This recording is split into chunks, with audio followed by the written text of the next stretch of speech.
And mic check 1 2 1 2. Let's see how we're doing here now. Did a reset on my end on OSB right at the gate instead of trying to fight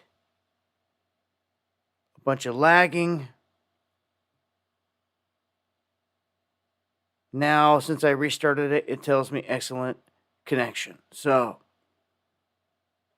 hopefully that sets us up for a better stream than the one before last. So, I think that's just what I'm going to have to do from now on. Start of the stream. If there's any issues, I'm better off just shutting down the OBS and restarting it. It seems to work best. So, thank you for the feedback out there, everyone. Thank you too, Tacos, DY, all the mods. Good to see everybody out there. Thank you just in time for the feedback and comment in the house. Giovanni. I want to thank everyone out there that shares the stream, especially when we get off to a start like this. Most of the time, they don't send out notifications. You have to come to my channel and check.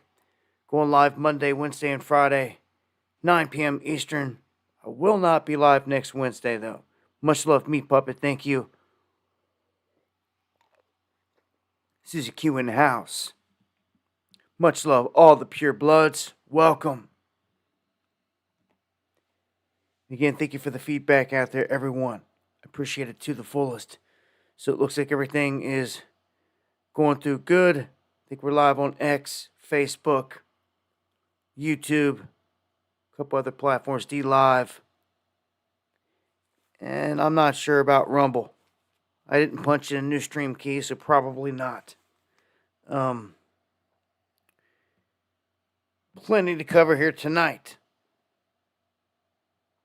Much love up there in Canada.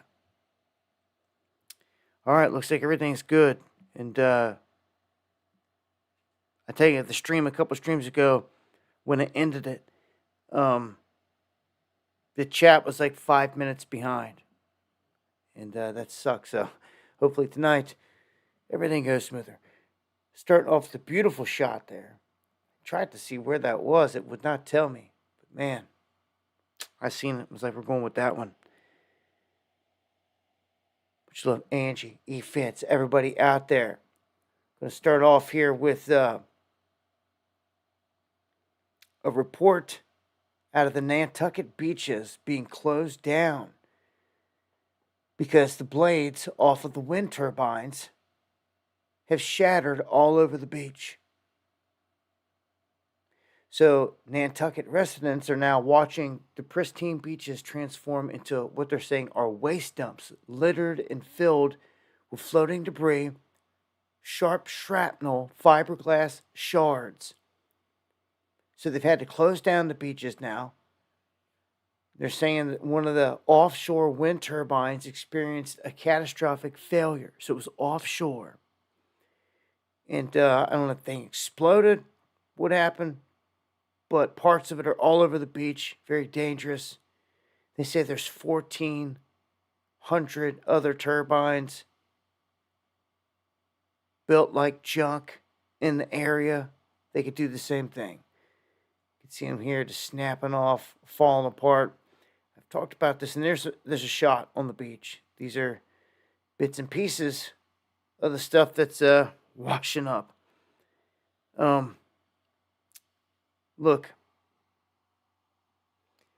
when it comes to the wind power, I think that it's got a place, but it's not up there with solar. Nowhere close.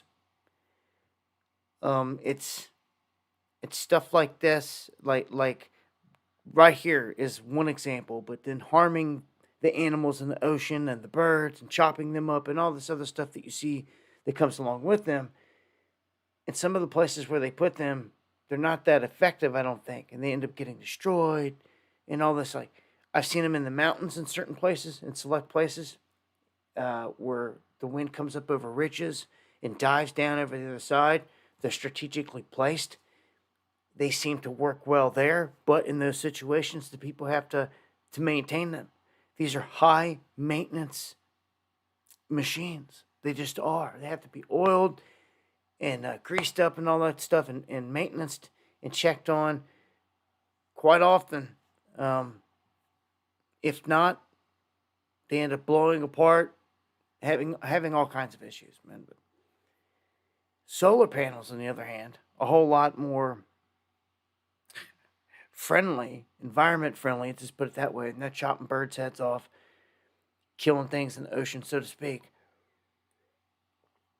But solar panels in general making advancements. If you haven't heard, they have brand new panels out there called bifacials. Bifacials, they have a set of cells on the back of the panel to where they absorb light from both ways. And it's just an advancement. Hey, Crypto King, shouting out from Japan. Much love. Good to know we're getting through to out there. It's just a heads up there, Nantucket. Anybody wanting to go to Nantucket with that situation. We did have an X flare off the sun yesterday. They're saying this is going to cause auroras around Mars. If you have a telescope, when these things hit, you might see them light up. This sunspot AR 3738 produced a strong X 1.9 class flare. It had a shortwave radio blackout over the Atlantic Ocean, and it emitted a CME, but it's not going to hit Earth for what we see right now. Instead, it's going to go in the direction of Mars. Like I said, if you've got your telescope and clear skies, you can see Mars in the coming nights. Something to set your sights on. Another one that would have been good to have caught yesterday is around Saturn. There was a transit of Titan. You may have heard of Titan many times. They say that it could harbor life on this rock that orbits around Saturn, one of its moons, so to speak. But Titan, very mysterious, and you can actually see it with your own eyes in shots like this. That's the crazy thing about being able to see the planets in our solar system. If you just take the time to go and do it, the little Galileo telescope in your backyard, no one can lie to you. No one can say it's false imagery and none of this crap. You can see it with your own eyes. And when you lock on your eyes and you're looking at Saturn, a whole nother planet, raw, yourself, and you can see the rings around it and all this, man. It's pretty wild. And when you can start to see things going across it, it gets even crazier. It's just like looking at the moon and seeing the ISS go by, or birds like we've seen in the past, or anything else. But the sun is absolutely littered with sunspots. I wouldn't doubt it if we see more X-flare activity in the coming days. We've got a bunch of them facing Earth, so just buckle up. It's been spitting off a bunch of M flares. They don't catch a whole lot of attention, but they can still, enough of them at one time, like I've said before, they can cause a blanket effect, like we had an alert out for here recently, where like 3, 4, 5 of these CMEs come off the sun. It's what they call a cannibal CME. Becomes one big blanket of energy, and it can be the kill shot. Takes down the grid and all that. But we had an incoming object, a mystery object. I wonder if any of you guys seen this or witnessed this. I put out a video on this. Of course, there's a lot of meteors out there, and this title says Meteor Streaks Through the Sky. But you see, right in the image, it says possible meteor.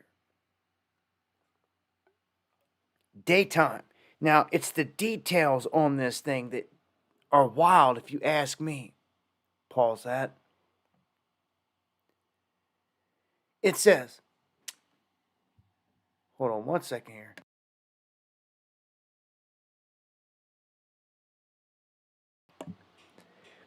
It's saying that many people reported seeing a meteor across the sky Tuesday in New York City, along with a loud boom in the shaking of buildings. So, this goes out to any of you guys out there, may be in the area. Now, check this out. Some people on social media reported a loud boom. Others wondering if there had been an earthquake. So, it was audible. They heard it very loud. Some wondering if it was a sonic boom. Others feeling it, shaking everything. So this was an event for sure.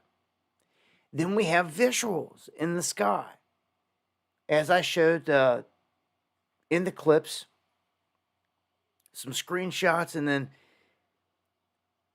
this shot from the Meteor Society. It doesn't look like anything super special, so to speak, but then the other details come in. It says folks from the Jersey Shore to the west side of Manhattan reported hearing a sonic boom. So this definitely exploded in the atmosphere, whatever this was. But right here, it says, I personally spoke with NYC Emergency Management and there was nothing on the radar, which is unusual. They should have echo effect. They should have all this stuff if it was a freaking meteor, a simple meteor coming in and breaking up. Yes, they should. They have on all the other ones to come in. And to say that they have nothing on this was just crazy. USGS says no earthquake. Some say maybe a meteor. Well, let's keep digging a little bit. The organization saying that it received dozens of reports around 11:15 a.m.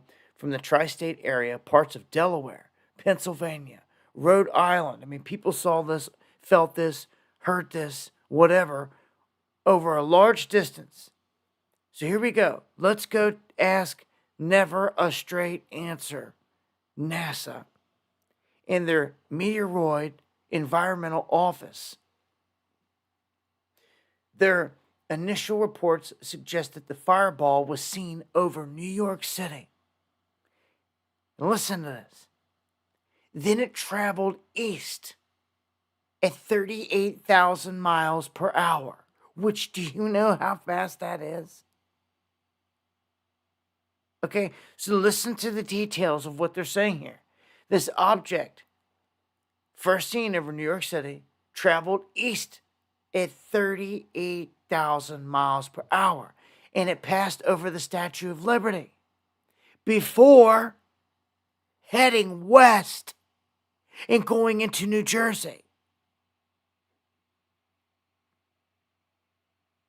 How does the fireball that comes in on a straight trajectory, a meteorite, change course from east to west? Can somebody answer that one? Because last I checked, it's virtually impossible.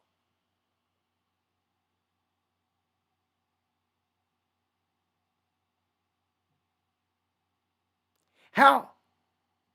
This is coming from the top agency that says, oh, nothing on our radars, which is unusual because they pick up the smallest rocks coming in. No meteorites found. But look at the very last word say, and maybe herein lies our answer. It said no meteorites were found, but military activity in the area may have caused it.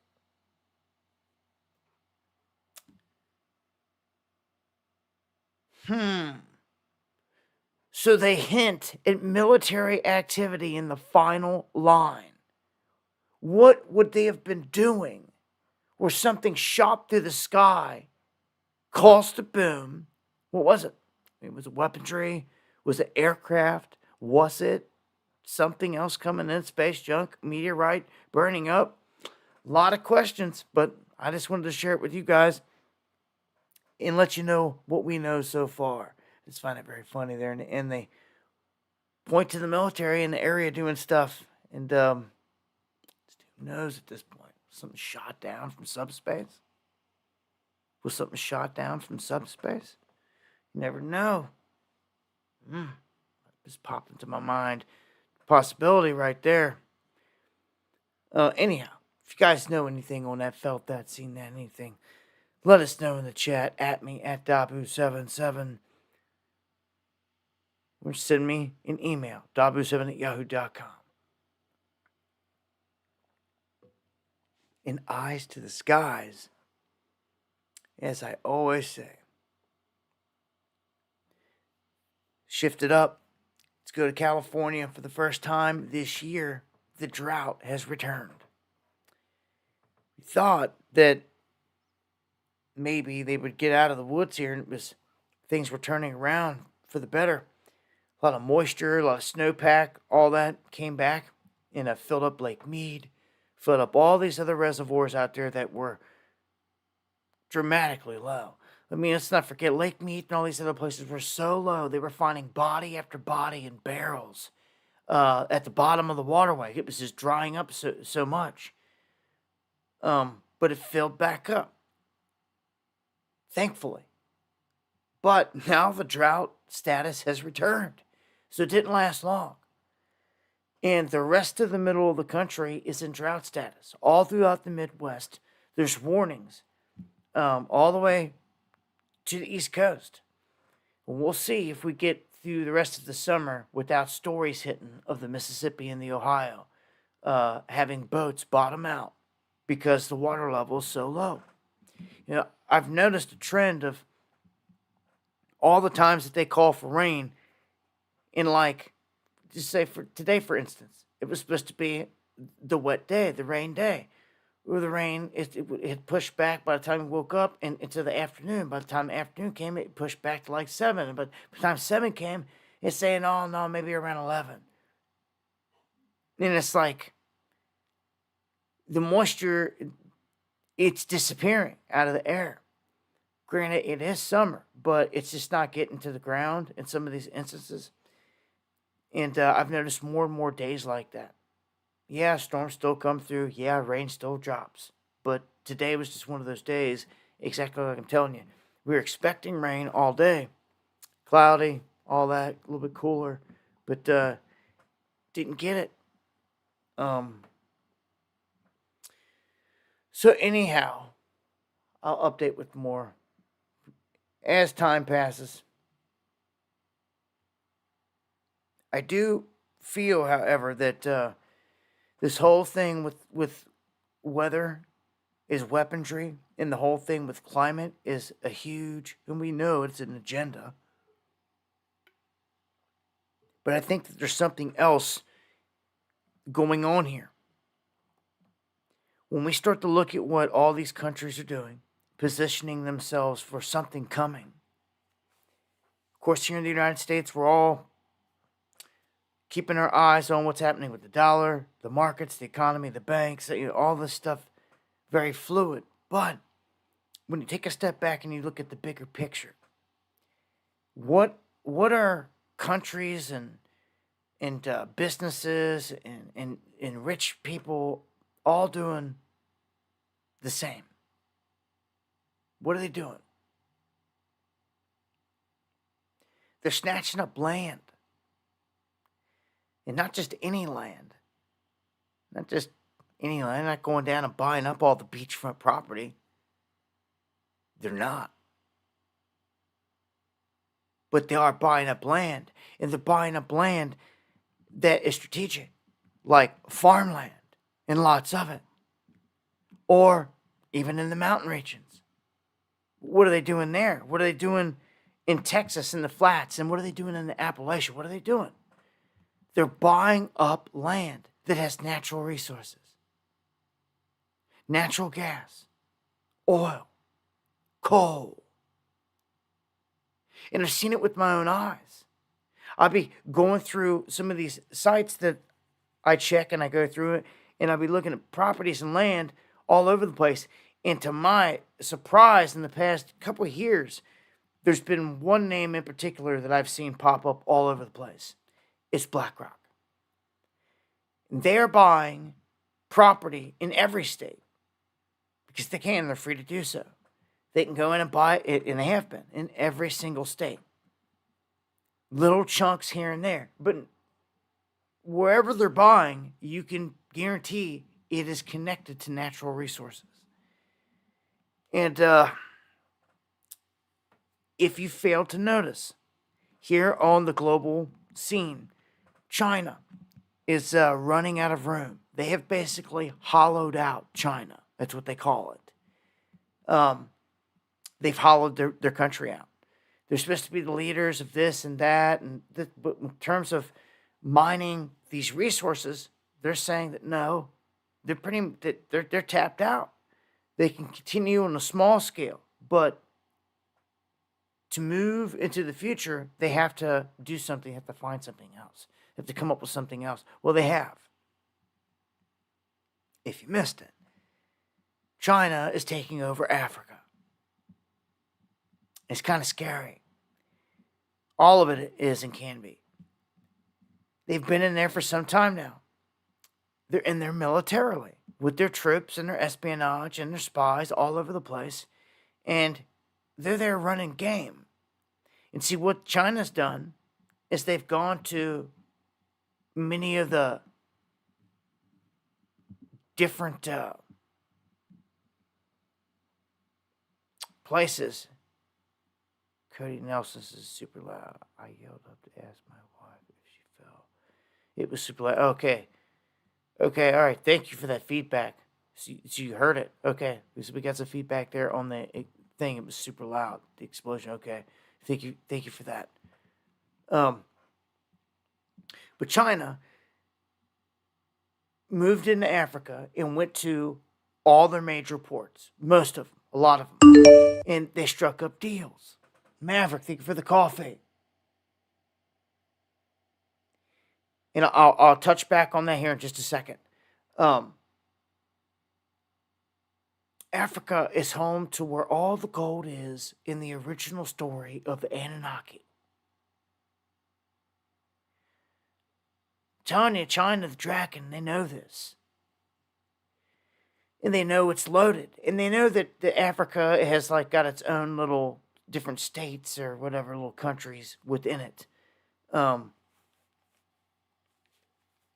Zimbabwe's and Congos and all these different places. So they've tackled each one differently. And what they do is they kind of blackmail. That's how China operates. They're nasty. They'll steal all your intellectual property rights like they've been doing to us for all this time. And they slick get away with it at this point. That's why Trump was hitting them so hard with the tariffs, if you forget. But in China, they go up to them and they know that this place is hurting. And they're like, you know what? We will let you borrow $1 billion if you lease to us rights to the port for the next 99 years. That's it. For the next 99 years, lease us access, main access, controlling access under peaceful negotiations to the ports, and we will give you $1 billion. In the fine print, if they default to pay back that $1 billion in the decade, within the decade, they fail to pay back China.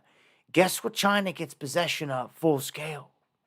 By default, per the contract. The port. And see, China knows they won't be able to pay this back going into this. So they're basically purchasing this port and access into Africa this way. And have done it multiple times. Okay?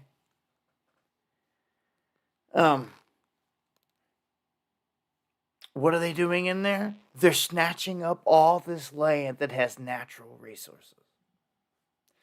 And what they're saying here in the end is that this is where the next war is going to be fought. This is what it's going to be fought over, all these resources.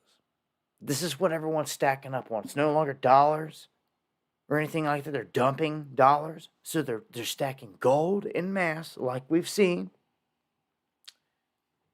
The Federal Reserves. And they're going after the natural resources. And as this whole article says, they call it the Great Resource Grab. So get used to this. to secure the Great Reset and all this other stuff. This is part of the scheme, and this is the next level. They expect this to be rolled out and actually take a full decade to encompass. So from like here on out, past 2030 into the mid 2030s, this is where they expect this to go. It's going to be a big fight over these resources, and that's why they're in there. All right, let me go back and holler at Maverick. Thank you for the coffee. I appreciate that. That is the best way to support the show. Appreciate it to the fullest. He says fires in Oregon are unreal. I'm in John Day, and we are surrounded dead. Ash falling from the sky. What? That is bad. I pray the fire doesn't consume your homes. I know how bad fires can be, brother. And if we've got D White, one of the cats here in the crew, one of our mods, he's out there in Idaho, and he was telling me how he had a bunch of wildfire smoke roll into his area. So, prayers going out to everyone out there. I know the feeling, man. I had wildfires hit our property, and I battled it for days. And I left it to Forest Services to save, the rest of our property, because we actually stopped it. We actually stopped it dead in its tracks and left like one lone tree that was smoking. And we seen Forest Services, and we were beat days of battling this. And they were like, oh, we got it, this and that, but they didn't have nothing. They sat there and they watched it, and it caught back on fire, and they let it burn out the whole side of the property, because that's what they're trained to do, to just let it burn itself out. But they knew when they were sitting there watching the fire back up that we had fought it the whole time and got it stopped, while they sat there and did nothing. They don't show up with water to fight it. They sure don't. They show up with shovels, and they try to dig lines or bulldozers and make brake lines. But we already had all that established. We had it done. Fighting by hand with buckets, going down to the bottom of the mountain, filling them all back up, going back up. It was a nightmare. Trust me. Trust me, I know. So prayers going out to you or anyone out there fighting wildfires, man. They're scary. That's for sure. All right, let's jump into some financials. And yes, the blue beam playing a major part in a lot of the fires, like we'd seen down in Texas. So, auto insiders are warning that more Americans fall behind on car payments as repos soar to 23%. Not too shocking, seeing what the Bidenomics has done and crippled our economy and everyone's way of life. So, not good. Again, repos soaring to 23%. As everything is just continuing to go down the tubes. And, dude, we've got to do something here. We've got to come together. We've got to change course here. We've got to turn the tables on this whole thing, because, and we have to. We have to do something. Have to. So many people just waiting for this whole election thing, hoping that all saves the day. But I mean, you've seen how close history could have changed course just the other day. We're going to dive into all these updates and really juicy and interesting, really explosive stuff tied to this whole Trump thing here in the second hour, I'd say, right around the top of the hour into the second hour. Yeah, I got plenty of stuff lined up surrounding that. First, let me get into some AI stuff here. They're saying that billion-dollar companies like Apple and Nvidia are now stealing content from YouTube creators like myself and a whole bunch of other people out there. You're talking 48,000 YouTube channels have been used by these companies, taking subtitles from 173,000 different YouTube videos. Why? To feed it to their algorithm, to their AI entity, to train it, to give it knowledge and all this other. And who knows what they're saying about it all? They could be like they could be feeding it like my videos and saying this guy's bad, anything like this guy's bad, like flag him, stuff like that. For real, knowing that we rep all the real truth out here, raw and real, just something that simple. So that's what they're doing with the AI in terms of that. Now, look at this. I mentioned this before in terms of the AI data centers. Some people they don't care about things until it affects them. And I don't think that any of the people in Maryland, if they ever heard about this, really thought that this was a threat until it became one. And I'm here to tell all of you that this is going to expand all across the country because this is the plan. If they don't straight tear down or bring down the electrical grid in some places or all the way across, then they have to rebuild it and expand it or expand off of what we already had. Expanding off of what we already have is not good because it just means that it's built on not a solid foundation. You see how weak our whole grid is now. Vulnerable it can be from a lot of different things. Low Rider checking in. Hope all is well with you, my brother. 10 coffees, man. Appreciate the love and support, man. I'll be packing all this weekend. It's time to make my move out of Cali. Very difficult decision. Family roots, history, and a beautiful place. At one time, California has become a wasteland. Oh, brother, man, I almost want to shed a tear for you, brother. It takes a man. It takes kahunas. You're following that spirit, though. I know you are, because it's what I did. And I left all my friends, all my family behind, and I went to the mountains where God told me to go with no help. No one. No one. I salute you. It's sad. I'd always dreamed to go get out to Cali, coming up. Always did.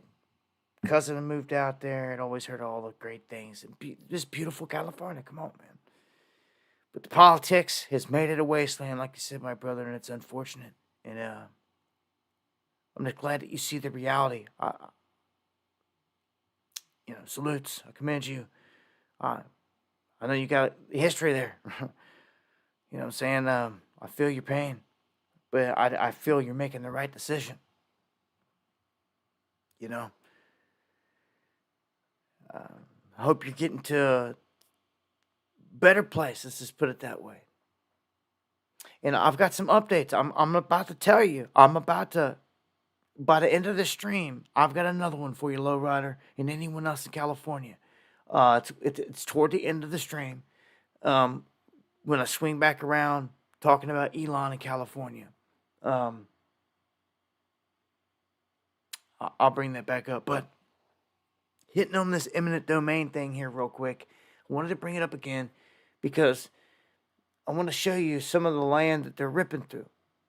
The people are making a stand. People are showing up, farmers, locals, they are showing up and they're voicing their concern. But sometimes it just doesn't matter. It doesn't matter. They're out there screaming, yelling, they got signs and this and that, but eminent domain is eminent domain. That is your government. Look, they're packing these places, coming out saying, no, you're not taking our stuff. And the government's basically saying, eminent domain. Yes, we are. Look at this. Look at these beautiful areas right here that they want to run all this right through, this tear right through it, and do it without any say-so, without anyone, anything. People are like, no, like, this is sacred land. Like, I don't care. Like, the line's going right here. So, landowners ticked off in Maryland. What are you going to do when they just come knocking on your door like, yeah, we're going to run power transmission lines through a part of your property? We just want you to know, which means effectively we're taking it. Like, what? Like, dude, that's like war. Like, are you kidding me? I mean, people are not going to stand for this, all in all. People can only take so much. Okay. Shift gears here. Gold keeps rising and rising and rising and rising. No matter what Jerome Powell says, what they are doing here. Look at this chart. Okay? You can see where gold is at. It is sitting at like all-time highs. Okay? It broke up above through what was resistance. And it looks like it's at its low. It's going to catch here, maybe for support. If it does, this thing could springboard to astronomical levels. Because instead of just going up and tapping and coming back down, it's up here double tapping. And it's bouncing around, acting like it wants to keep going. And it very well could. It could shoot up greatly. I told you that I put gold between 20,000 and 30,000 here, definitely by 2030. But within the time frame, huge events, and see, it's not going to matter for a lot of Americans that go through what's coming. Because a lot of this is going to happen when everyone gets everything taken from them. When banks get shuttered, your 401k gets stolen from you, and you can't access anything because it's all locked up, cyber attacked or whatever, or shut down. Yeah, gold's going to go through the roof at that moment, but ain't no one going to be caring.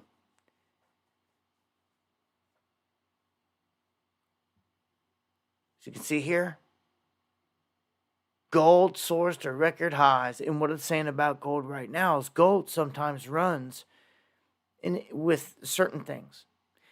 And sometimes it goes opposite of certain things.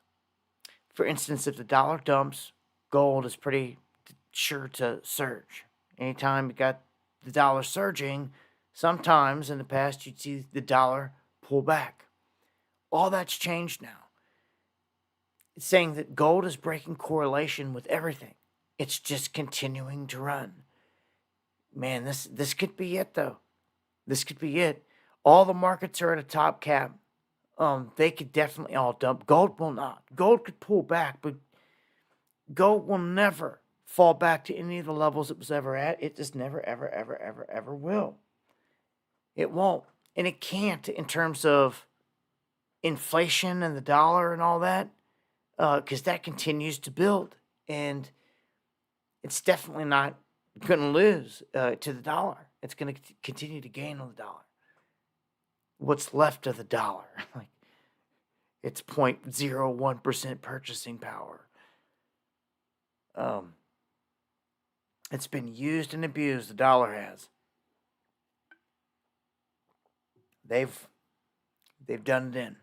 Another thing that's done in a connection with gold here is Democratic Senator Bob Menendez found guilty of accepting cash, gold, and bribes. I'm going to tell you, this guy got his card pulled. Because when you're a senator, especially on the Dem side, and you're part of the club, which he was and is, you've got to be doing something that's going against the club or one of the higher ups in the club that you've ticked off for them to go after you and for this to happen.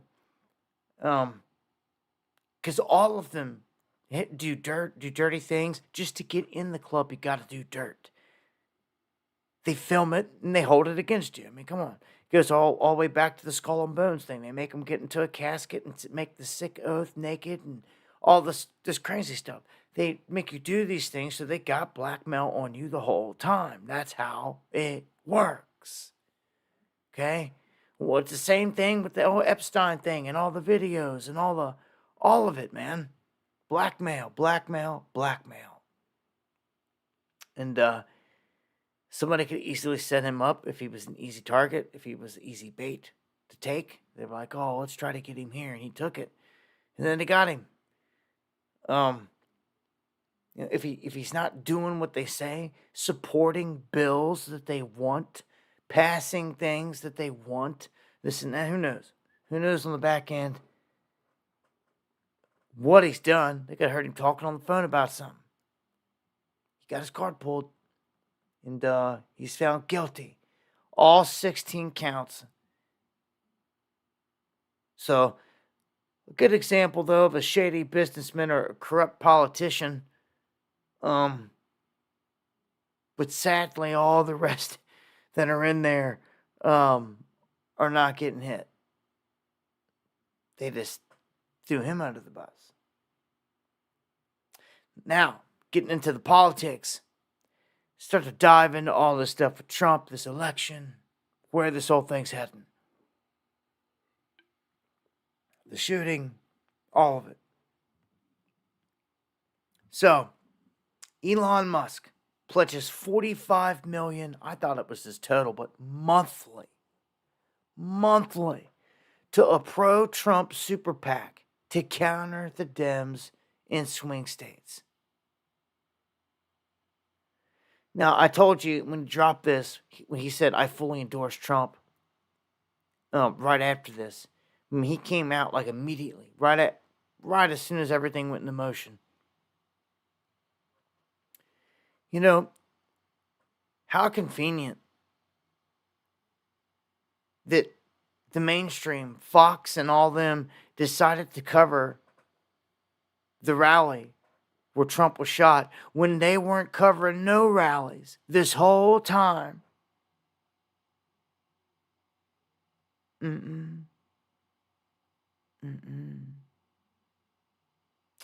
you wanted to catch one, you had to go over to somewhere like Right Side Broadcasting or something like that. Why, of all rallies, was all the mainstream there? The BBC. All of them.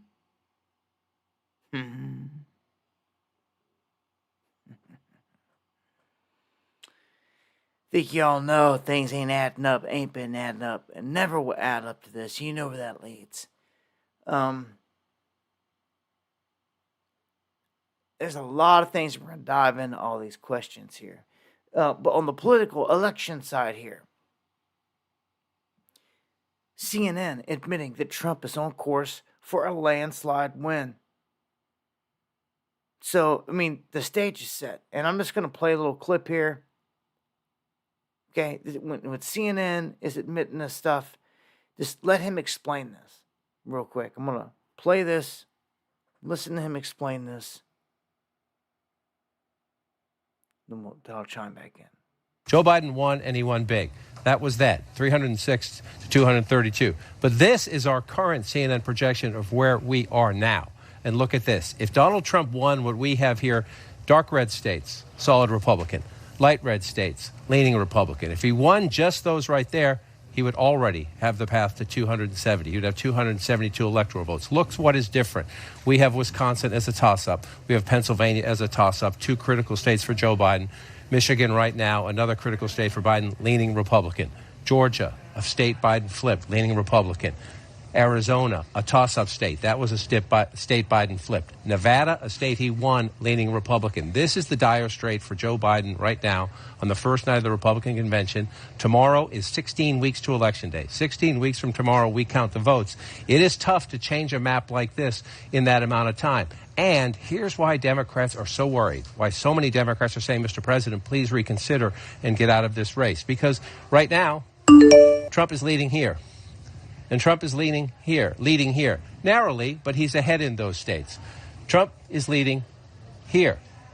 That's 312 electoral votes. Trump is leading in this Nebraska congressional district. Let me change it that way. Nebraska does it by congressional district. That's 313 electoral votes. And Democrats are warning that Trump may not be well ahead. It may still be margin of error. It might be a tie. But right now, Trump is competitive here. That's blue Virginia. That's blue New Hampshire. So the warnings to the White House are Donald Trump could conceivably, if the current dynamics in the race hold, get 330 or more electoral votes. That's what they believe. Now, if you're a Democrat, if you're in the Biden White House, yes, there are 16 weeks to Election Day. So, can it be done? Come back to this. Can it be done? Yes. But it's a very narrow path for Joe Biden. He must win this. He must change this. Michigan has to go blue, and he must win this. Look at that number. Even if he did that, won the 3 blue wall states, he's at 269. So he either has to get Arizona or Nevada back or get Georgia back and win the Nebraska congressional district. So Joe Biden has essentially 1, maybe 2 narrow paths to 270.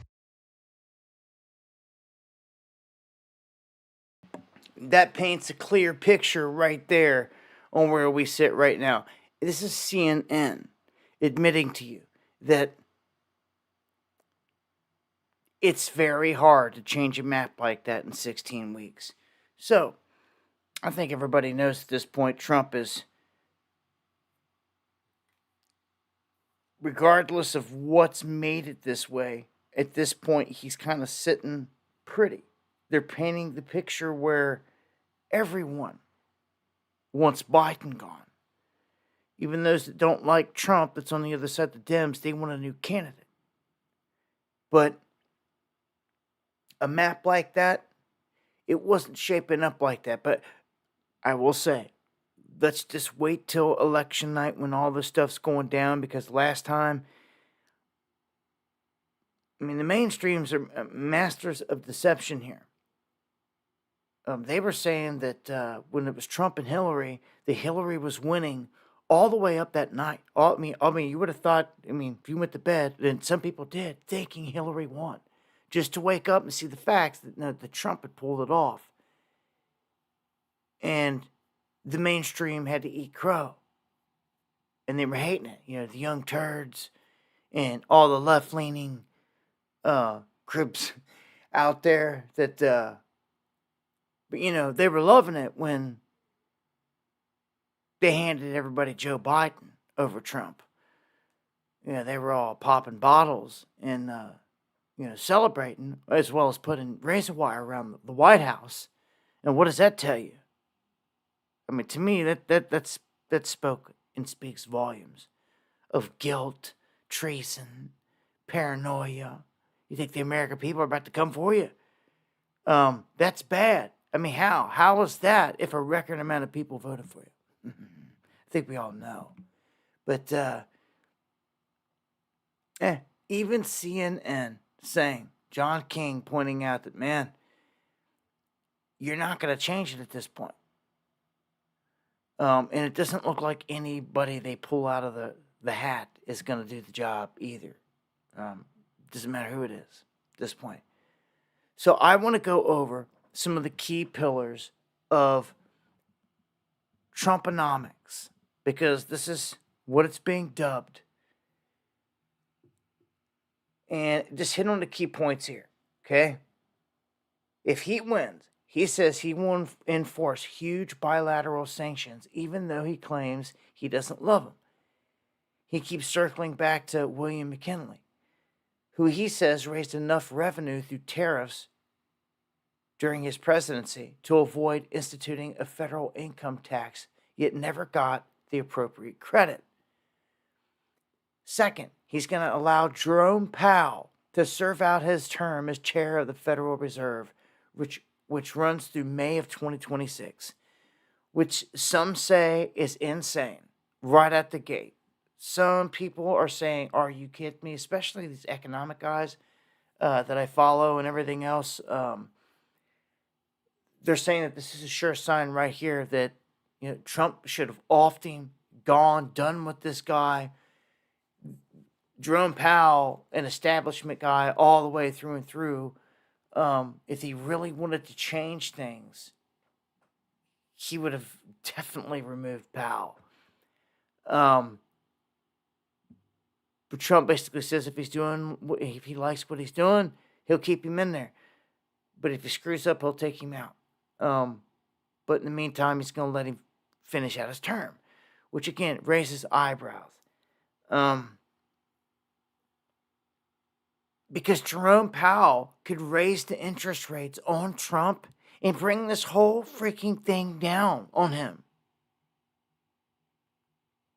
You got that right. I mean, this is the keys to everything that the establishment is doing. I mean, with the Federal Reserve, with printing money and controlling inflation, when they come out and they put these percentages and all, it affects the housing, affects everything out there. And the inflation, as you see, it affects everything. Everyone's just been bleeding out because of it. So, Trump says these things. Let me keep hitting here. Third, he will lower the corporate tax rate to as low as 15%. Number 4, he no longer plans to ban TikTok. And it's crazy. The world is a stage. But he's on TikTok and he's got a lot of followers. And when you read into it, he says competition is good. And his reason is he's pissed still because he compares TikTok to Facebook and Instagram. And it's all ran by Zuckerberg. And Zuckerberg banned Trump over the whole J6 stuff. And he's still ticked off over it. That's what caused him to go and make Truth Social and all this other stuff. And just wait till I get to that next here in a couple minutes. I've got bombshell stuff. I got bombshell stuff here tonight that tied into the shooting and everything else that shows foreknowledge. I've got bombshell stuff that you could take to court and win with it. You just wait to be get there. And it's out there. It's out there in the open. Ain't no hiding at this point. And I can get to it here in just a second. So those are the key things there. Let me keep going. There's 2 more. He considers Jamie Dimon. That's right. Chase Bank. Jamie Dimon. To serve as the Secretary of the Department of Treasury. This is another one where people are like, are you kidding me? Why would he do this? Why would he take known establishment dudes, and especially someone that's left-leaning off the other side? Why would he rig himself like this? 2 dudes, Jerome Powell and Jamie Dimon, those 2 dudes right there have enough power off the left side in the financial world to bring the whole house down. They sure do.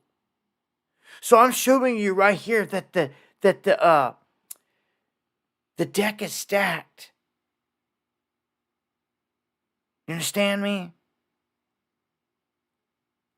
These seeds are already implanted. Okay, so this is nuts, if you ask me. I told you this whole time Trump gets in there that everything's coming down. They hate him. Why would they not? He's the perfect one that they would want to dump it on. Yep. Trump, economy crashed on him. He caused the Great Depression, the greatest depression. All this. When really, and Trump's been warning about this, he doesn't want to be the next Herbert Hoover. He doesn't want to walk into a ticking time bomb, inherit a disaster that you can't fix in just 4 years. But I'm telling you, that's probably exactly what's happening. He knows what he signed up for. Trump does. Let me tell you. Then, the last one, he says that he's hostile to the idea of protecting Taiwan from Chinese aggression. So he doesn't necessarily want to protect Taiwan. He says they stole a bunch of stuff from us as well. And been making mass money that they should pay for our protection is pretty much what he's saying. And he plays hardball like that. And that's how Trump gets his way. That's how he does business and always has. If you watch him, you know how he operates. That's why he uses the tariffs. He even admitted it in the article here. He goes, man, that's why we do it. We do it because I had countries that were making threats and I hit them with tariffs and they quit. They quit and they came back and they're like, please, no more tariffs. He's like, so it works. And see, when you strong arm someone like that and it works, then you're in a power position. And he knows that. And he's the king of doing that. So, and he does not want to, he obviously wants to end the thing in Ukraine. He says before day one, he'll have a peace plan laid out. And Putin responded and said, you know what? I think he's sincere. I think he's real about it. I think he means it. And we're just going to have to see what happens here. If we even get to it. Boy, you knew that this was going to be wild. Now that shots have been fired, we're officially in that window, don't you think? Yeah, of craziness, of madness. We're in it. It's called like America's little tribulation. It's begun. So, they're saying in this one, Trump has picked his vice presidential pick, but that it was going to be Rubio. This is what Raw Story's saying. But that Tucker Carlson, CIA trained, no matter how much you like him, Tucker Carlson, played a key role in getting Trump to select J.D. Vance. He played on Trump's paranoia and kept telling him in private that Marco Rubio is an establishment-friendly choice. That you should go the other way, away from it. And that Rubio could not be trusted, that he would work against him and he would try to lead America into nuclear war. These are all the things Tucker Carlson was saying to Trump about Rubio, which could very well be true, a lot of it. And I don't like Rubio personally. He is establishment, and we know that. I've reported on it over the years. Through and through. But he got up there at the RNC and gave this big speech, and they're all on the same team. It's just a charade, man. And he did pick this Vance dude, right here. And all they cared about immediately was he trending good? Was he trending good? Is his numbers doing good on Twitter? Is he trending? And all this, like all they live for. But watch, I'm gonna play this clip. How's you playing on X? Excellent. And how's you playing on Truth? Much more important. That's right. He's doing good on Truth, right? All right. Goodbye, everybody. Bye, everybody. Oh, look at this guy. He's gonna put me on television. Gotta capture it all, baby. He's gonna put me on television. Come here. Bye, sweetheart. Come here, my boy. When he thinks outside the box, it's the cardboard one he lives in. Founder of Studio TSC. Yeah, so you see, he goes around kissing everybody.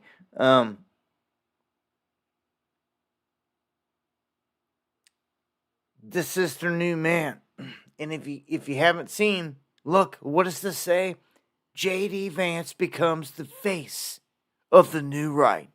So, ladies and gentlemen, you were witnessing them lining up and giving to you the successor of Donald Trump, and they want you to fall in love and attach the same charisma and energy and everything that Trump brought to the table. They want you to associate with this man the same way. A totally different thing than when Pence was in there. Okay? This man was 100% groomed. 100%. They did to him they kept it quiet, but really, if you were watching, you knew any of the players out there, you should have seen this coming.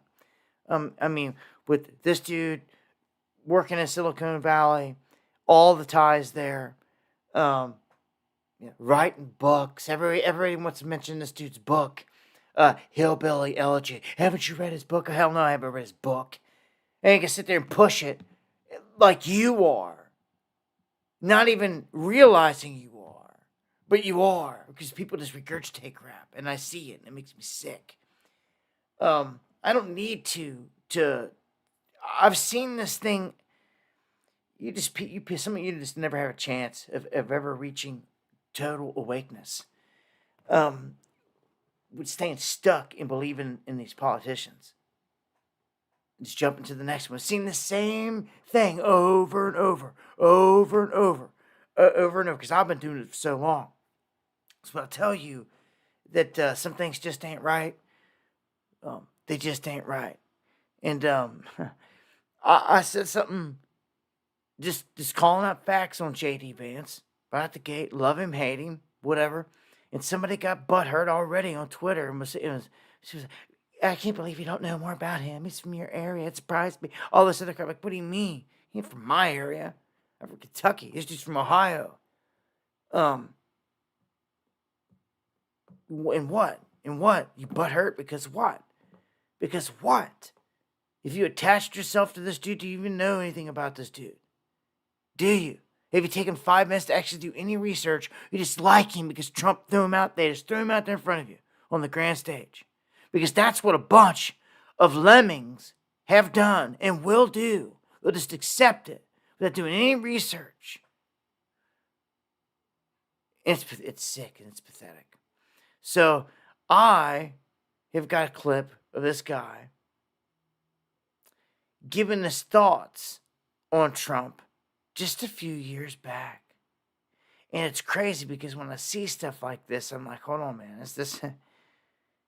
You talk about Pence and you talk about Judases and all this stuff. When you hear the way that this guy talked about Trump before and then now, let me share with you something. Let me share with you the two-facedness before anything. You seen the RNC and the lights and the claimer. Let me show you what he was saying, dogging Trump, if you really care. And then you can see what I seen, that this dude's two-faced. He's just saying whatever it takes to play the game. So just listen. As somebody who doesn't like Trump, myself, the elites were right about Donald Trump, right? I'm a never Trump guy. I never liked him. He's the best president of my lifetime, and he revealed the corruption in this country like nobody else. I can't stomach Trump. I think that he's noxious and is leading the white working class to a very dark place. I think that he was a good president. I think he made a lot of good decisions for people. I take it you're not a Trump supporter from what I've read. Am I right? Is that a fair assessment? Yeah, I didn't vote for Trump. All around, he was a great president. I'm 37 years old. Certainly the best president of my lifetime. Hey, do you see that? Do you see that?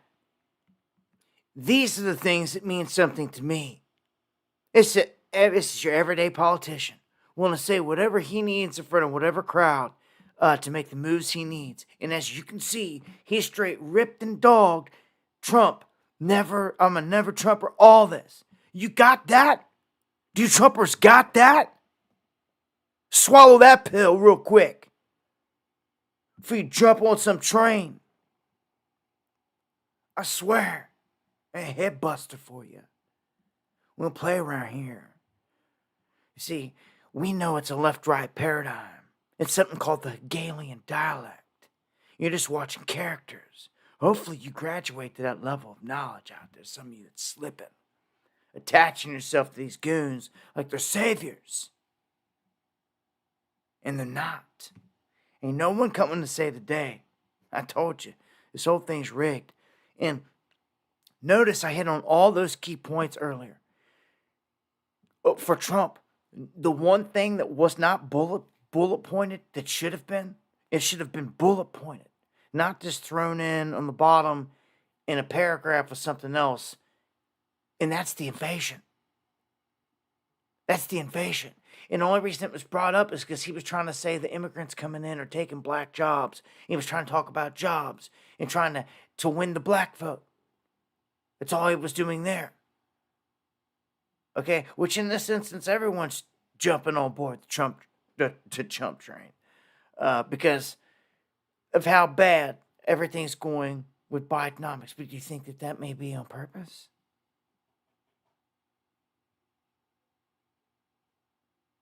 To me, the tracks have been taken out up ahead. If you feel me.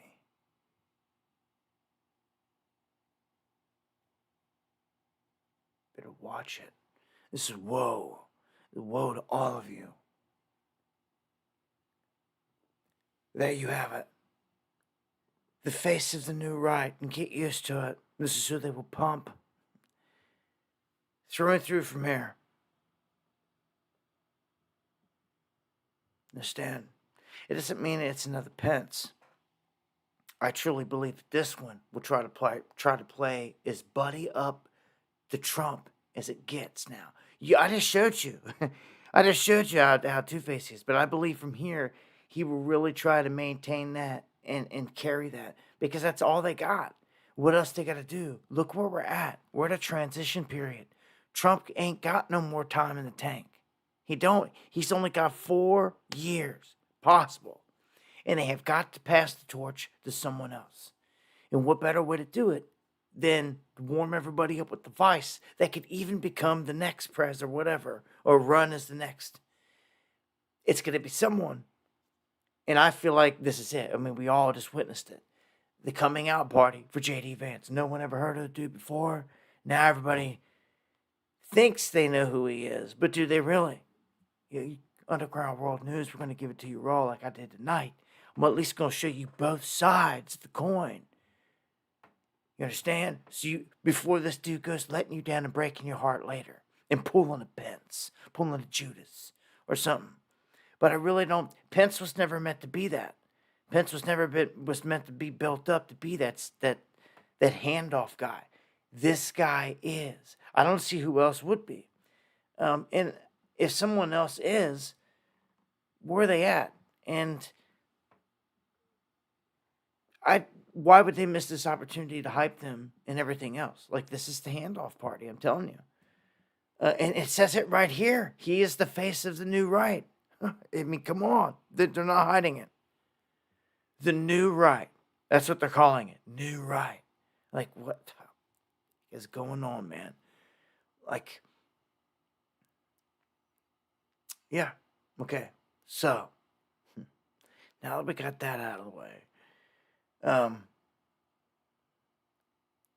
just 4 months before the assassination attempts on Donald Trump, the company building where the shooter sniped from was sold. It's 4 months prior. Man.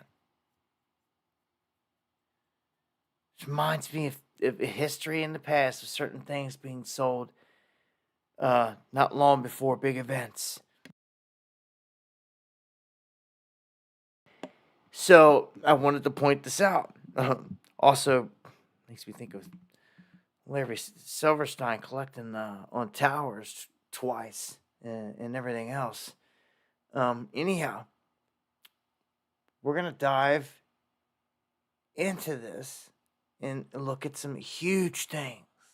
So get ready. I'm getting ready to really announce it and share it tonight. And when we do these things, we come across information that's just huge and it's just out there. But you may not have heard about it yet. And we're about to tear into it. And it's absolutely huge. It's bombshell. Again, you could take it into a court of law and show proof that someone's guilty. So let's just dive into these newer details. If you do not know, the reports went out that the cops were inside the building that the shooter was on top of. Now they're trying to switch it up and they're trying to say, no, that was misinformation. They were actually in the building next to it. It's like, okay, either or. Your guys were right there. So here are some of the newer things. All the warnings that went down 3 hours before this whole thing happened. Security for the rally caught crooks with a rangefinder and let him go. And a rangefinder is what a shooter or a hunter will use to get a distance before taking a shot. They caught him with it, and then they let him go. 40 minutes before the shooting, law enforcement circulated a picture of crooks crawling around on the ground. So 40 minutes, they already knew about this dude. Had pictures of him crawling on the ground. So let's jump to the sniper real quick. His excuse was that they had to, they have this policy if they couldn't fire first and all this crap. Like garbage. When you've got this much information coming in and you're hearing it over the radios, over the channels, again, this all goes to the same direction, man, of nothing adding up. So the local PD were notified by all these screaming people. I showed you that already. And they go looking around the building. And the local PD basically told the Secret Service that they had inadequate resources to monitor the building that Crooks was on because they only had so many guys. The Secret Service should have plenty. They should have had this building covered. Okay? So, and number 4 here, the parents of Thomas Matthew Crooks called law enforcement before the assassination attempt to warn them that their son was missing and that they were worried about him. Worried about what? Did they know something?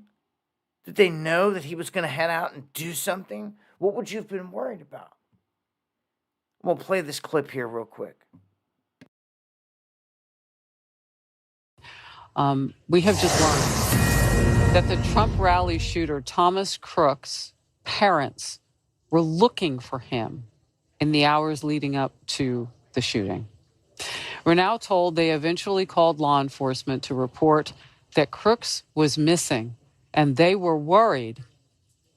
And they also were told, those parents are now being cooperative now with authorities, but they gave them the heads up that something's going on with our son. We are worried.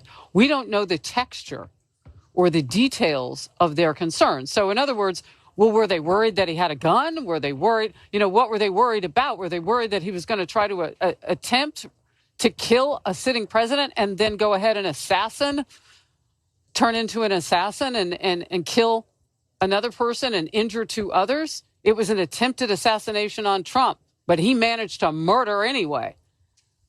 Are we talking about that? What were they giving the cops a heads up about? This is the first time we are hearing this. We'll stay on the story and we will bring you the details.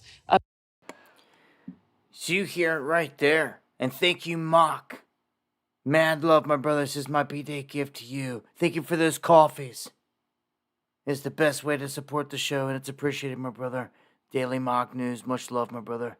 Mad love. Right back at you. Much love to everybody out there tuned in tonight. Cracking into details of the shooting. I'm getting ready to hit on something big. I keep telling you about it because I don't want you to miss it. I got it lined up. It's like three tabs behind this one. But I got to go through this in order here. So, local law enforcement observed Crooks leaving the area and returned 3 times, during which they took 2 pictures of him and reported all this activity. A Secret Service agent in charge of security for the event was on the phone with local and state police about the threat while the whole thing while the shooting unfolded. Which, on the phone, it should have been over these broadcasted channels that all of them could hear. It says crowds were shouting at the police to do something about the guy on the roof with the rifle for several minutes. And we know that because we've seen the video. And now for the kicker. After Crooks was positioned on the roof, one cop boosted another cop up to the roof. Crooks turns around and points his weapon at them. So the one cop, lets go. They fall back and they fell. They both hit the ground. They radioed the threat in on a blanket tactical channel is what they're calling it, before the shooting, on which every single person who was on that tactical channel, including the snipers, heard it. So they knew. That's why they were watching. And they already knew. So imagine now, fast forward again to right before the shots rang out. You can see in the video, those snipers are on the roof looking at someone. They're looking in that direction already. That's because they're hearing all this coming through the radio. Okay? They're hearing all this come through the radio. See if this is one. One of these has an image here. I think it's the next one. And there's the FBI up there hosing down the blood off the roof.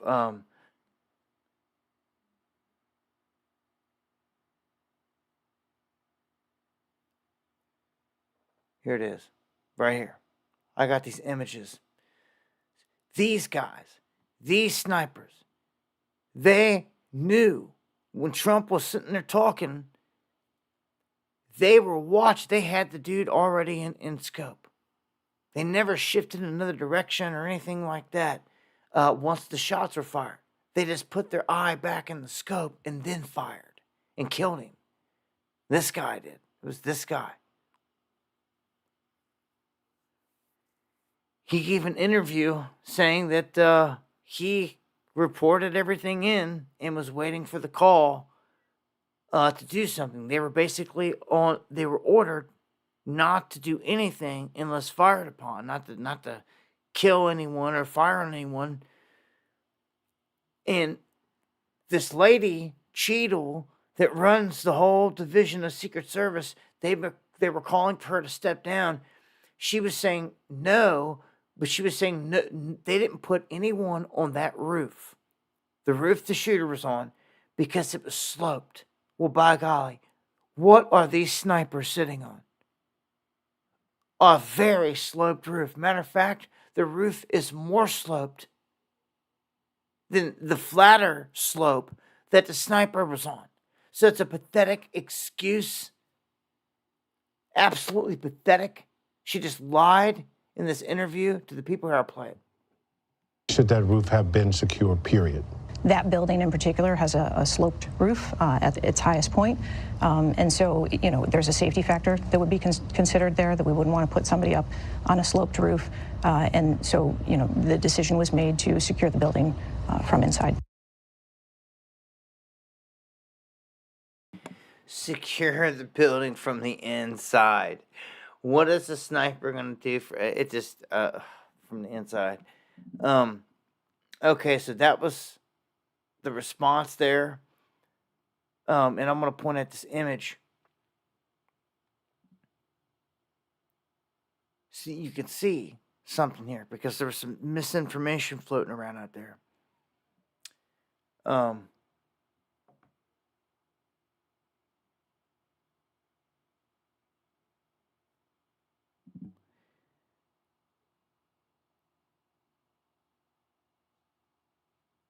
It says Saddam Hussein down here, and Elon Musk posted this, but he was pointing out the details that don't add up. They're trying to say that they had their police in this building or this building here, not this building that he climbed onto and shot from, which makes no sense. The body's blurred out. But look, can you believe that out of all the details that I told you, how in the heck did this shooter carry a ladder all the way in here past security after getting stopped with the rangefinder, after getting pictures taken of him crawling on the ground, after all this stuff, after being witnessed by everybody on the roof?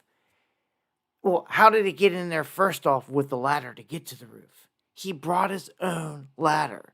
This is like stupid crazy. Like, here it is. I'm pointing it out on the screen. It says shooter ladder. You can see it sitting right here. He went up here. He went up here and I guess used this to get up on, and he crossed over here onto this roof.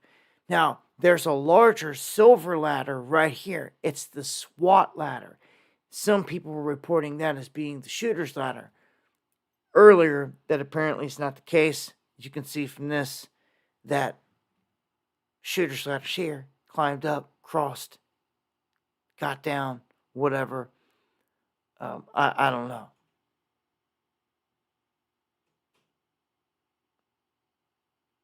So, Yeah. Now,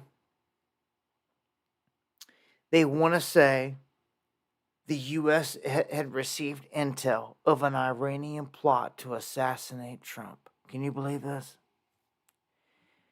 They have planted the seeds into the masses out there that just are not intelligent enough to see what's happening. And they say the U.S. received massive intel of an Iranian plot to assassinate Trump. So they can put in their minds who could have actually done this. Not that it could have been, the other side or anything or anything else. But they've planted the seeds here of Iran. Do not forget this. They're trying to, and they may run with this hard from here and use that as an actual legitimate excuse to go after Iran. They try to assassinate Donald Trump, and they'll lay out all this information, all this evidence, all this, alleged stuff for it. They sure would to go after him. Because there was no big major wars on his watch. He wasn't trying to initiate any. But if they tried to kill him, and that was the theme from here, you betcha something's going down. This brings me to the bombshell of the evening.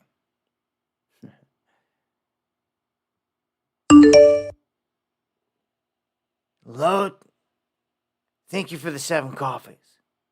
Thank you for the support. Much love. This bombshell shows us, just to make it clear to all of you,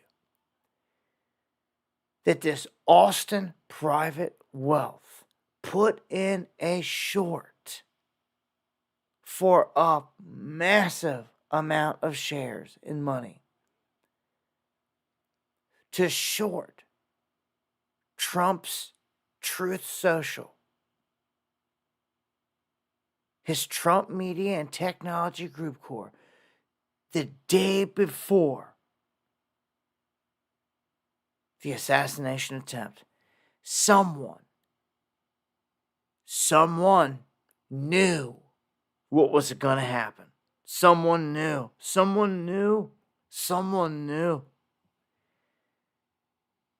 This is indicative of just that. Of someone making a move and trying to be slick about it. But ultimately, they're stupid about it. When everything comes out in the wash. And it's all in the open like this. Like, this is the most amount of shares put on a short, which means for it to come down. Because if he would have gotten killed and assassinated, everything would have fell apart. Do you understand? Do you understand that?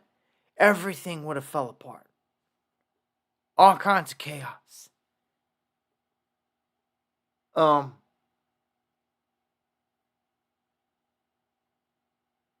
This Austin Private Wealth LLC, the day before,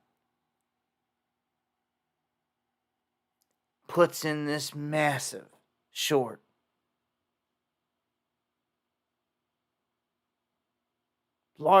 It dwarfs any other short by any other group. There's all these other businesses on there that put in shorts at different times. But only one did it the day before the shooting. And it was the biggest one yet. For 12 million shares. Are you kidding me? Like, let me blow this up.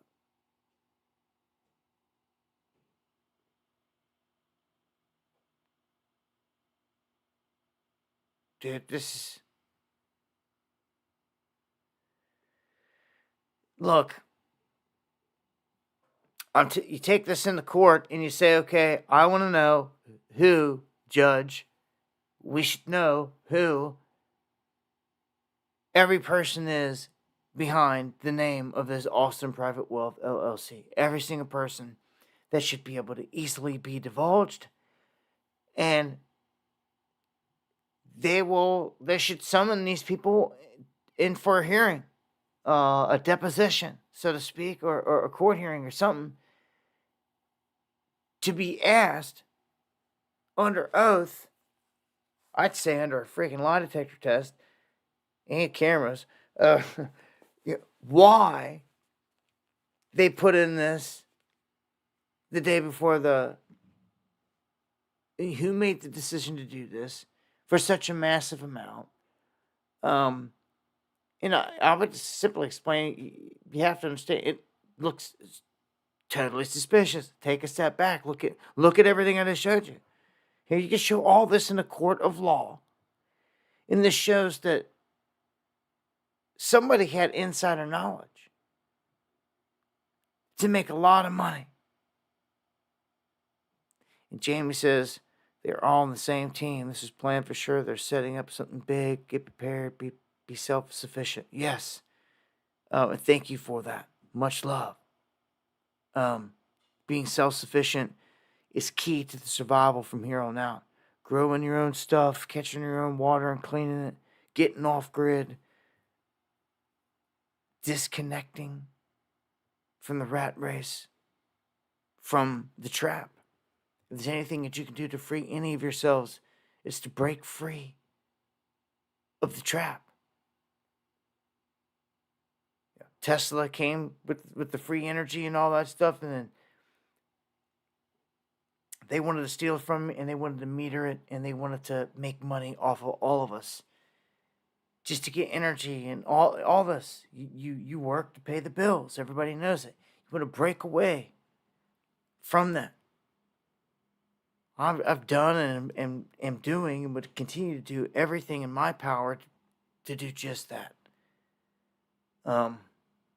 Anyhow, I wanted to share this with you guys because to me, if there's anyone out there that's in the field of law, a lawyer, anyone like that sees this, I mean, you got to see what I'm saying here.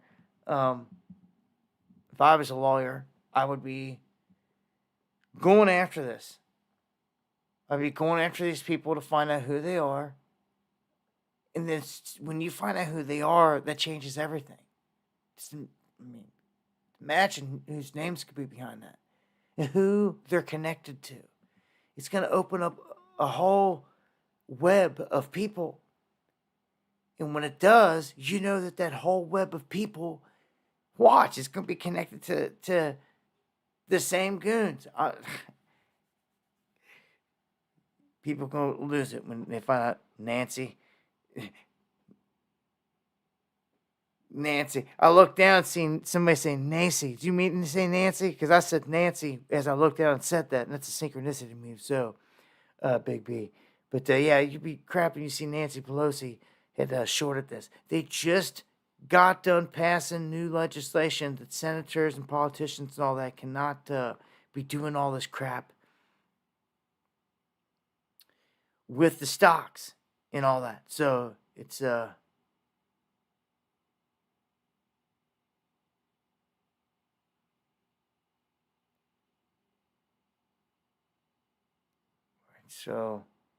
there you guys go. I'm going to drop this in the chat, a link to this.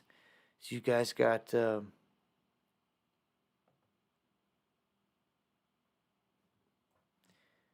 bookmark that, save it right there. That's proof right there. It's evidence, man. Pass that on to a lawyer. If anybody knows anyone, spark up the conversation, get it going. Be like, look, dude, this is not conspiracy theory. Somebody on the books put in puts, which is shorts, for $12 million the day before on Trump's media empire, the day before they tried to kill him. Dude, that's a smoking gun. I'm telling you, that's a smoking gun. It's huge. That's like that right there is like a bombshell story right there. It's absolutely bombshell. But I don't know. Doesn't matter when I say it right. They want to keep me in a bubble and censored. But let one of their shills grab it. If it's watching me tonight or something, cherry picking. Let them go say it over on their stuff. and blow it up, and then it'll get its attention right. It's the name of the game out here, though, man. Just be fortunate that you have this knowledge. You've come across it. It's game changing. Wanted to point out real quick a timeline here of attempts against the U.S. presidents. It was in 1865 that they killed Lincoln. It was in 1881 that Garfield was killed. It was in 1901 that McKinley was killed. It was in 1912 that Roosevelt was shot and wounded. 1963, John F. Kennedy assassinated. 1981, Ronald Reagan shot, wounded. In 2024, Donald Trump shot, wounded. As it's laid out there for the history books. That's it. I mean, history is being made. You're taught all these things in school by Abraham Lincoln, all this John F. Kennedy. Dude, man, like kids in the future are going to look back and Trump's right there in the lineup of all the same things. It's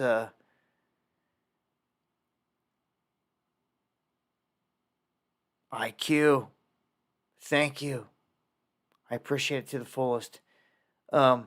Oh, well, I just exited out this article on Joe Scarborough having a hissy fit because they took him off of air because they didn't trust him on what he would say, I guess, in response to the whole shooting of Trump. And he got pissed off. But I'm thinking to myself, well, how's it feel to be censored? You piece of crap. You got to taste your own medicine. Your own handlers silenced you. And when they finally let him on air, he went off the script with a hissy fit. And, yeah, I can't stand none of those people. I can't even hardly stomach to watch much of the mainstream media, even small clips. But sometimes we've got to reference them for certain things. And this guy makes me sick. Jack Black. Oh.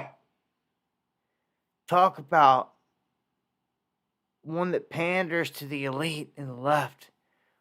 Like willing to go out there and say and do like whatever. Well, he just kind of canceled himself. That's how I see this situation.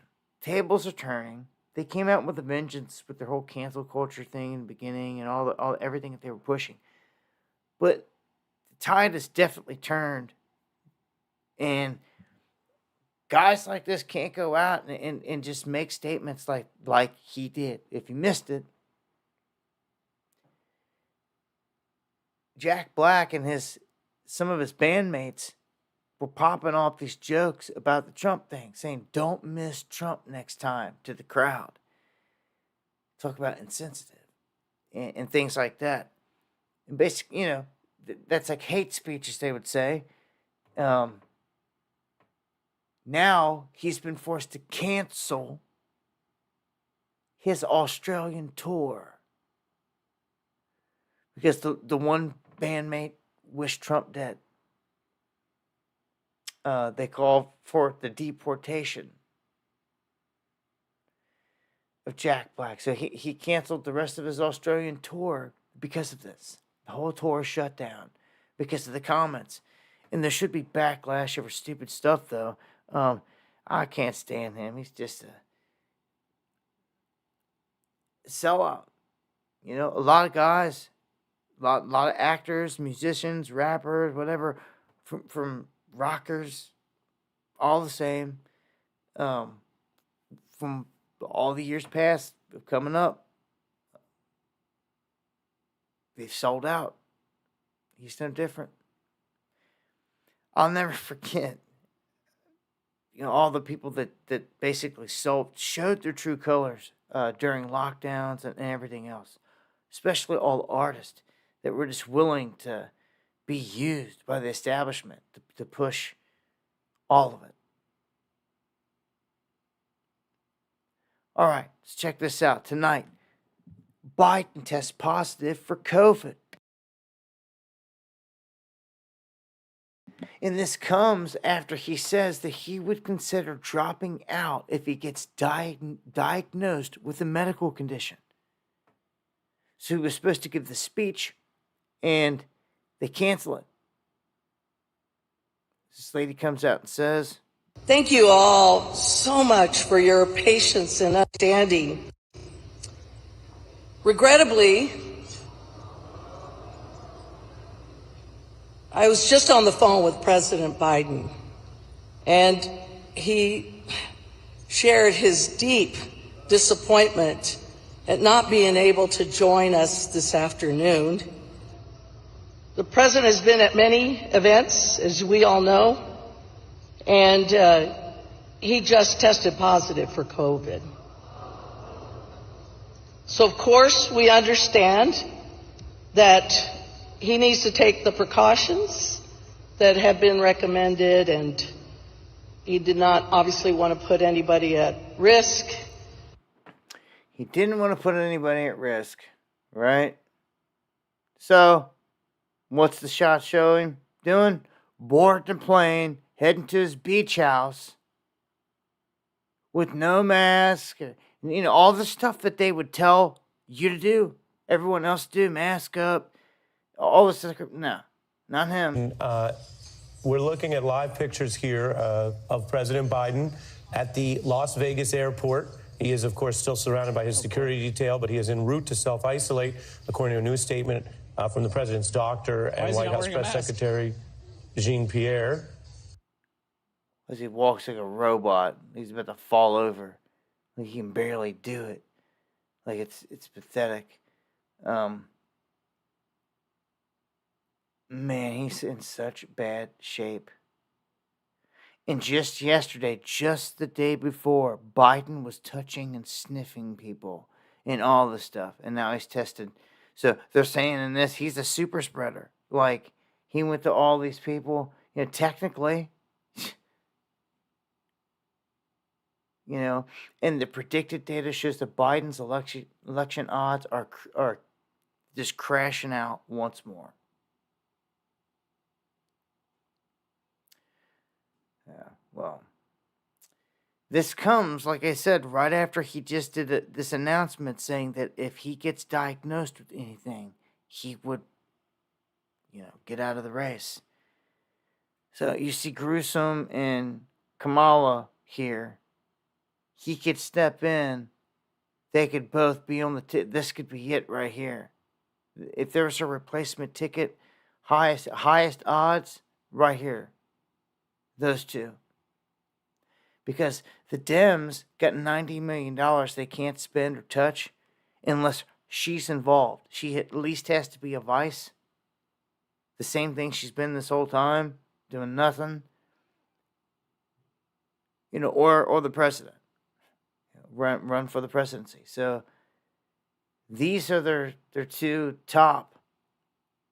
In terms of a combo, that's it right there. You're seeing the picture.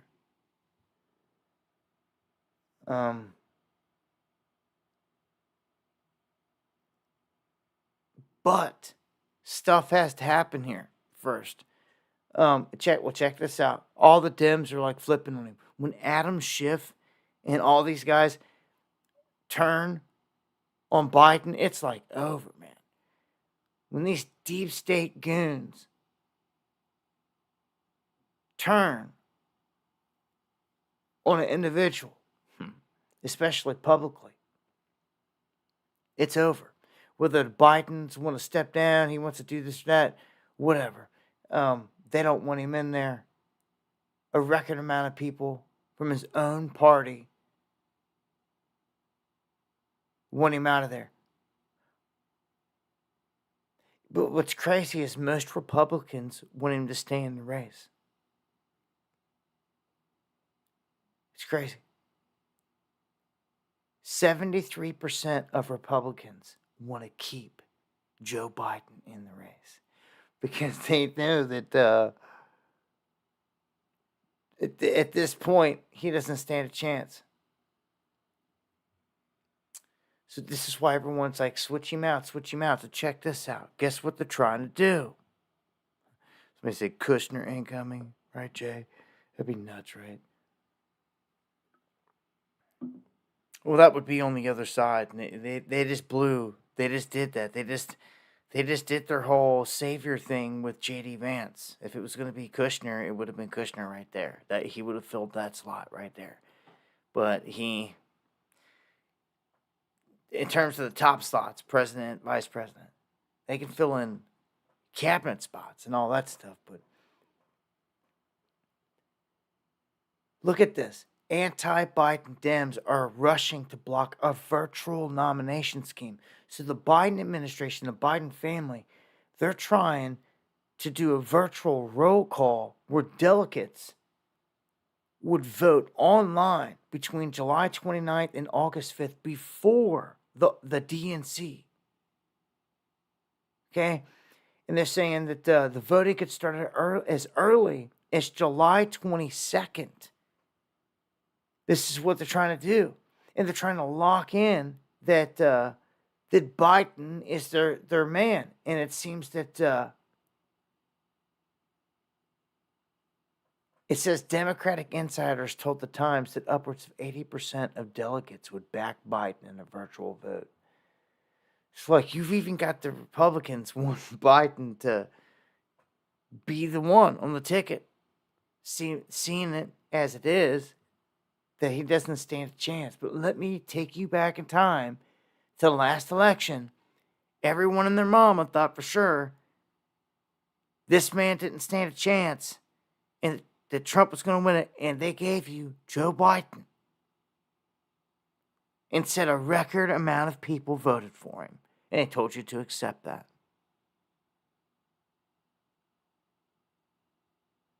And I'm guessing people did. If not, they're just laying down, doing nothing. It's a puppet show, though. Look at this. Georgia and the Democrats. Always this crap. They're moving to block Kennedy. Kennedy and others. Get their names off of the ballot. They're trying to do away with any third party, anything to give anyone else a chance. They just want it to be two-party on the ticket, and that's garbage, man. There should be freedom of choice, man. And they just are Gestapo about it here. It's just ridiculous. Completely run those guys off of the ballot. Whether you like them or hate them, I don't necessarily even care for Kennedy, but still, they should be on the ticket. The people have a right to vote. If that's what they want, if that's a flavor that they like, then they should be able to vote for it. They think if that's the better pick over Biden, whatever, then they should be able to vote for it. And what's wrong with a three-way race instead of a two? It's because they can't control it as easy. And I don't know, it's wild cards. You never know what way to swing. They say that a race or an election or something like this, it can only really be manipulated if it's close. It's got to be close to begin with to be able to pull that off. But I don't buy that because I don't think it was close last time at all, just like this time. I just don't see where these people are that you're saying are in any of these polls or anywhere for Biden. I didn't see him anywhere then. I don't see him now.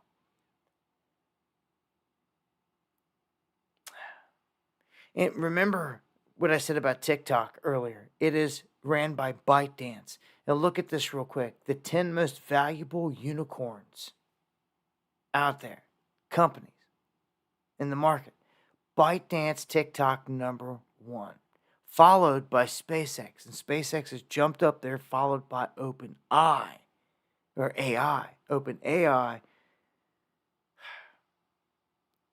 which isn't surprising, but that's your top.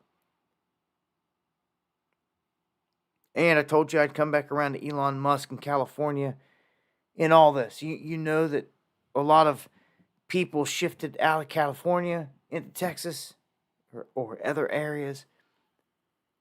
Elon saying very much what Lowrider was saying earlier, that they've destroyed California.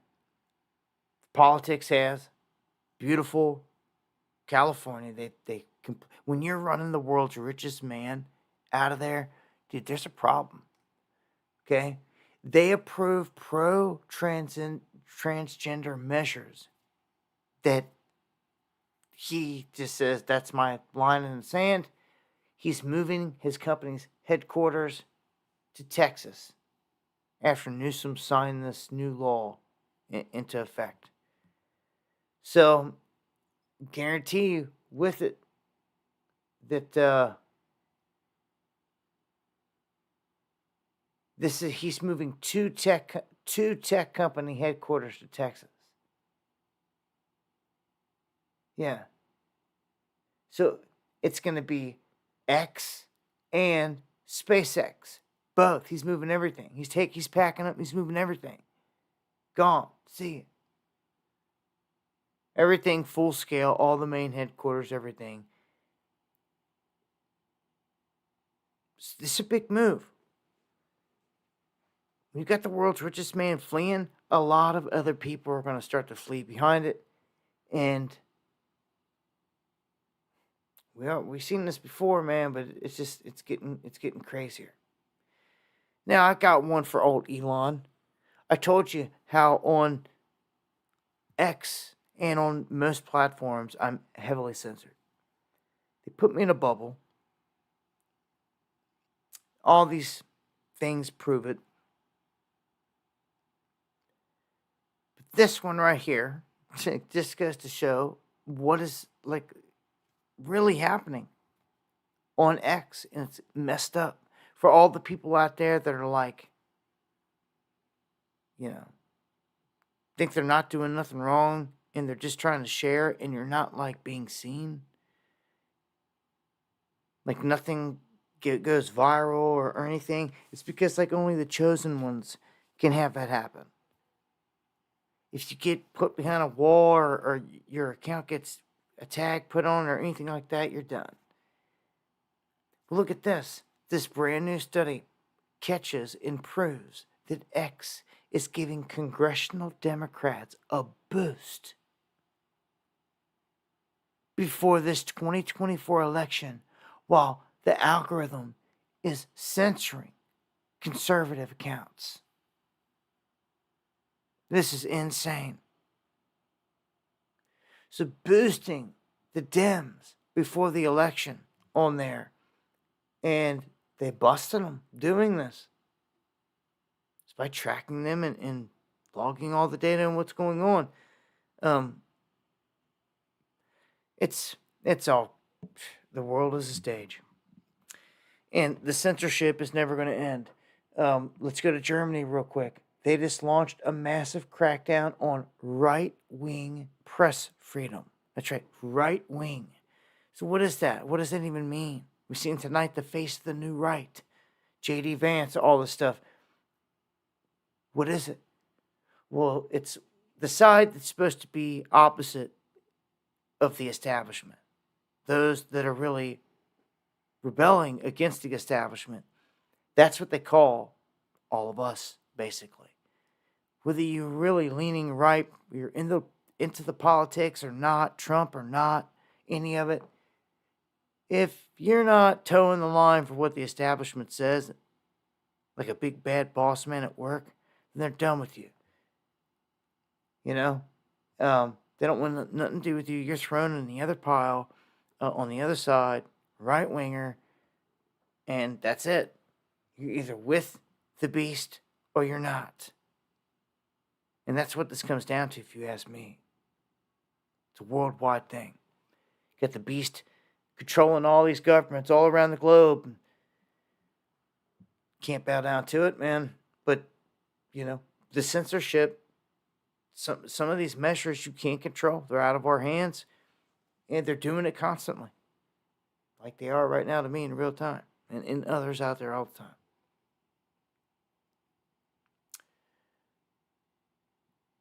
Ukraine. They say that there's been attempts to assassinate Putin multiple times, and that you're just not hearing or seeing about it in the news and the headlines. But they've been trying to do this many times.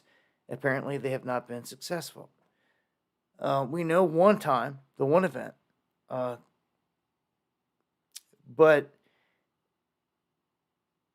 the response now on Russian television is that they're threatening European capitals.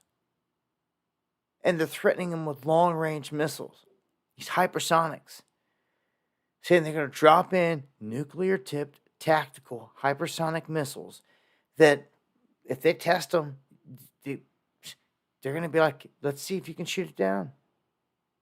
You can either shoot it down or you can't. Remember, there's been laser weapons that have been rolled out onto the scene as well, which you got all these different weapons out there into a new age here of battle, and a lot of tactical nuke stuff. Russia has a lot of that, and I just feel that something's going to happen with Ukraine before it's all said and done. And as the stream comes to a close here for this evening, I'll end it with this. The U.S. is no longer seen as a shining example of democracy. It's not. Not seen as this beacon of what it once was, because it's getting torn apart and torn down. My best advice is to settle into a place, a state that's standing for rights. Yeah. That allows you to survive in all this other stuff. You can't be caught in, as we've seen, these Illinois crazy laws, California, same stuff. Some of these places being overran by the invaders. And they haven't even struck yet. They have not even struck yet. It looks like they're going to strike when? They're going to strike when Trump's in. That's what it all seems like. All this is being put in here to like a ticking time bomb on Trump. So, I don't know. We've got another day or so of the RNC. They did catch some people with weaponry outside of the RNC, but nothing like directly involved with it. The DNC coming up is one to watch, and what goes down with that.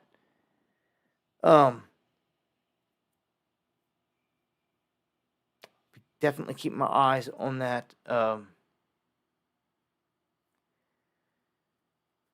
expect something to kind of happen around that. And it's gonna be interesting anyway, because they've got to lock in who their Democratic pick's gonna be. So you've got like another month or so, and they can't play the charade no more after that. Within the next month, we got to know for sure who's running on that Democratic side. Is it Joe Biden or who? That's what this whole thing was with the RNC. You know, that they had till then to make their pick, and they did, and they announced it. Now it turns to the Democratic side. Much love, Hoodie Ross. Everybody out there, Jay from the Ville. All my cats, all my mods. Much love. Top of the hour, 11 o'clock. I'm going to run some music and shut it down. Much love, Susie. All the mods out there. All the pure bloods. Much love.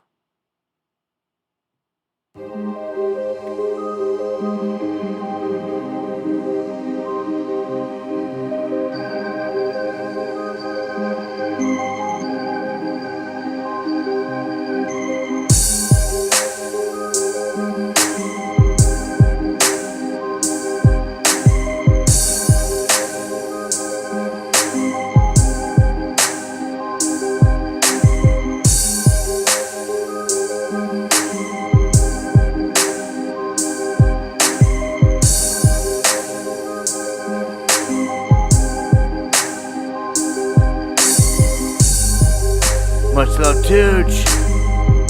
Hope you're doing better, brother.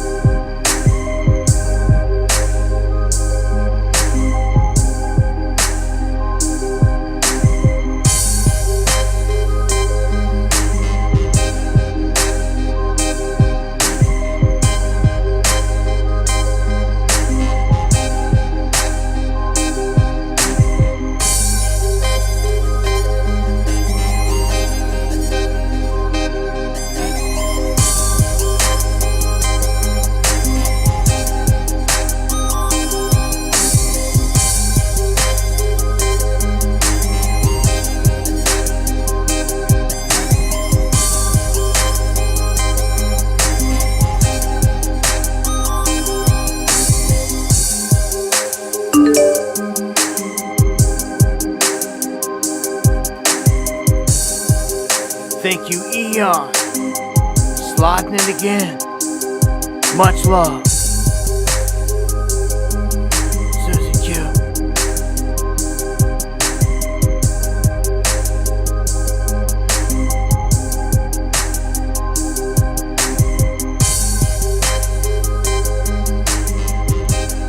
And as a reminder, I will not be live next Wednesday. Be live Monday and Friday to the best of my ability, but I will not be live next Friday. Okay? I will see you this Friday, hopefully, for another Underground World News Live. Much love. God bless.